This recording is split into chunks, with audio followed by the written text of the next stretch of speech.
السلام عليكم ورحمة الله وبركاته. ازيكم حبايبنا؟ عاملين ايه؟ يا رب تكونوا كويسين وبخير. اللهم صل وسلم وبارك عليك يا حبيبي يا رسول الله. سبحان الله والحمد لله ولا اله الا الله والله اكبر ولا حول ولا قوة الا بالله. ما تنسوش تشتركوا في القناة وتفعلوا الجرس عشان يوصلكوا كل جديد وتعملوا لي لايك وتسيبوا لي كومنت. النهارده هنقدم لكم طريقة الأجنحة المقرمشة. معايا أجنحة وطبعا جنبيها مكرونة محمرة بس بالطماطم، بس مش هنحط لها عصير طماطم، هنحط لها بس طماطم متقطعة. معايا بقى أجنحة أنا مقطعاها نصين وغسلاها ومنضفاها تمام، وحط عليها ملح وليمون وغسلتها وشلت الضفر منها طبعا عشان الضفر ده بيبقى فيه كل الزفارة، شلته. معايا بقى ملح، معايا توم بودرة، ومعايا فلفل اسود، ومعايا حبة كزبرة وحبة شطة وحبة بصل بودرة، ومعايا دقيق ونشا. معايا طبعا بقى هنعمل جنبيها الطبق الجانبي حبة مكرونة محمرة وجنب عليها حبة طماطم تمام. مش عايز تعملي مكرونة، عايز تعملي بطاطس محمرة تمام، عايز تعملي مكرونة بقوطة اللي هي العادية اللي هي مسلوقة تمام، عايز تعمليها جنبيها مكرونة زي ما انا هعملها من غير طماطم، يعني ممكن تحمريها بس من غير طماطم تمام. انا بقى النهارده مش هحط عليها عصير طماطم، انا هحمرها بس كده وهحط عليها ايه الطماطم مكعبات، انا مقطعاها مكعبات صغيرة تمام. يلا بينا بقى نبدأ. اللهم صل وسلم وبارك عليك يا حبيبي يا رسول الله. سبحان الله والحمد لله ولا اله الا الله والله اكبر ولا حول ولا قوة الا بالله. هنزل بقى بالتوابل كلها. ممكن طريقة الأجنحة دي ممكن نعمل لها دي اللي هي تشيكن، نعمل لها اللي هو الصوص اللي هو بالباربيكيو، صوص الباربيكيو والكاتشب الحار تمام. تمام هقلبها بقى كده اللي احنا عملناها معاكم قبل كده على القناة، بس انا مش هحطها في الصوص، انا هحطها بس محمرة جنب المكرونة تمام. اللهم صل وسلم وبارك عليك يا حبيبي يا رسول الله. سبحان الله والحمد لله ولا اله الا الله والله اكبر ولا حول ولا قوة الا بالله. هسيبها بقى تتدبل لمدة نص ساعة عقبال لما انا احمر المكرونة تمام. هنحمر بقى، يلا بينا بقى نحمر المكرونة مع بعض. ورجعت لكم تاني يا حبايبي. هنا معايا معلقة سمنة هنحمر بقى فيها المكرونة. بسم الله الرحمن الرحيم. اي مكرونة، اي نوع مكرونة عندك، لا اما هلالية لا اما اللي هي الصغيرة اللي هي مرمرية تمام. اللهم صل وسلم وبارك عليك يا حبيبي يا رسول الله. سبحان الله والحمد لله ولا اله الا الله والله اكبر ولا حول ولا قوة الا بالله. ما تنسوش تشتركوا في القناه وتفعلوا الجرس عشان يوصلكوا كل جديد وتعملوا لي لايك وتكتبوا لي كومنت. هنحمرها بقى كلها لغايه اما تدينا اللون الذهبي اللي هو اللون البني شويه تمام. لازم اقعد اقلب فيها كده عشان ما الاقيش واحده اتحرقت او حبه اتحرقوا وحبه، يعني حبه اتحمروا بسرعه وحبه لا، انا بحمرها كلها سوا واحد ومش هكتر فيها الميه تمام. اللهم صل وسلم وبارك عليك يا حبيبي يا رسول الله. هحمرها بقى وبعد كده ارجع لكم تاني. زي ما حضراتكم كده شايفين هي بتاخد اهي اللون البني، بس انا مش بغمقها اللون الاسود قوي اللي هو اللون البني الغامق عشان ما تتحرقش مني تمام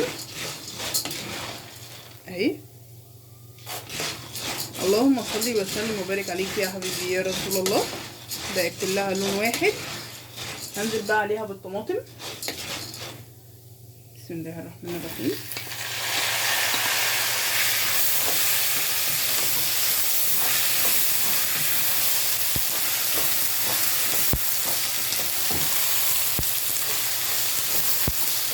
هشوح بقى فيها الطماطم شويه معاها تمام.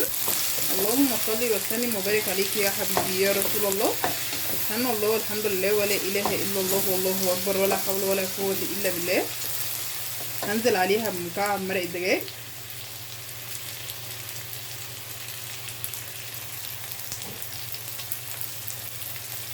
هنزل عليها بحبه فلفل اسود،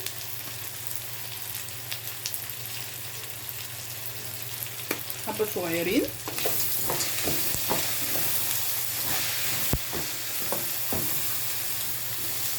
طبعا هنزل عليها بميه سخنه.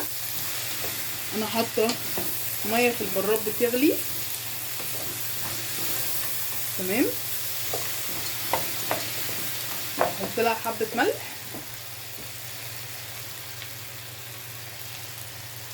تمام كده. اللهم صل وسلم وبارك عليك يا حبيبي يا رسول الله.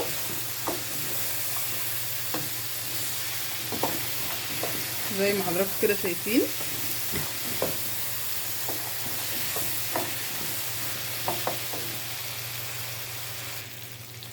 زي ما حضراتكم كده شايفين. هنزل بقى بالميه المغليه.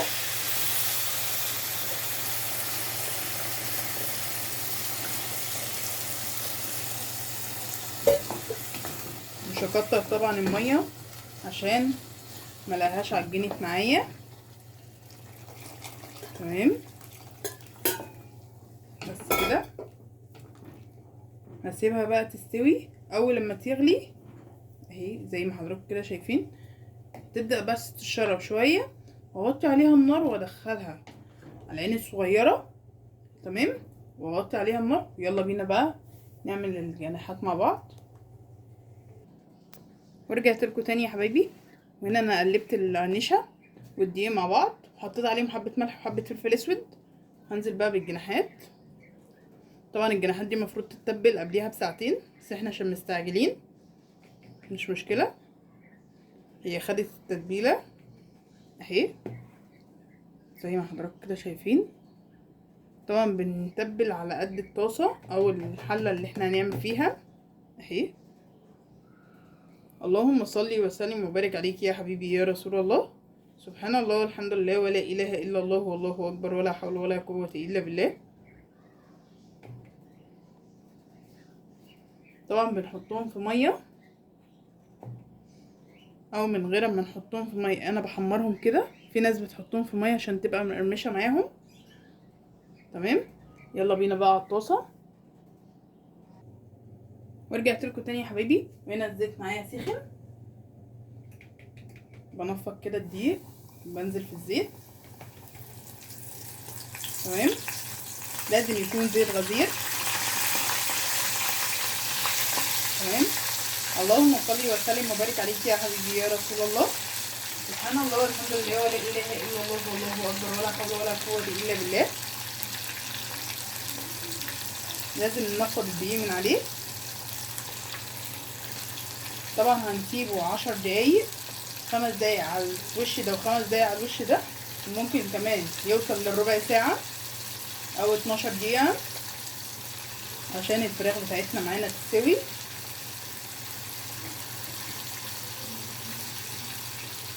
تمام. اللهم صل وسلم وبارك عليك يا حبيبي يا رسول الله. هغطيها بقى واسيبها تستوي وبعد كده ارجع لكم تاني. زي ما حضراتكم كده شايفين هي كده اتحمرت. هقلبها بقى على الناحيه التانية تاخد لها بردك وش تحميره اهي. هي خدت اللون الذهبي. بردك الناحيه التانية مش هكمل، هما دقيقتين بس 3 عشان انا كنت مغطيه عليها. تمام، لو انا مش مغطيه عليها هسيبها لمده 10 دقايق او 15 دقيقه في الزيت. تمام، عشان تستوي من جوه ومن بره. هسيبها بقى تستوي وبعد كده ارجع لكم تاني. وكده يا حبايبنا الشكل النهائي للاكل بتاعنا اهو. طبعا المكرونه مفلفله مش معجنه. اللهم صل وسلم وبارك عليك يا حبيبي يا رسول الله. طبعا الفراخ مستويه اهي.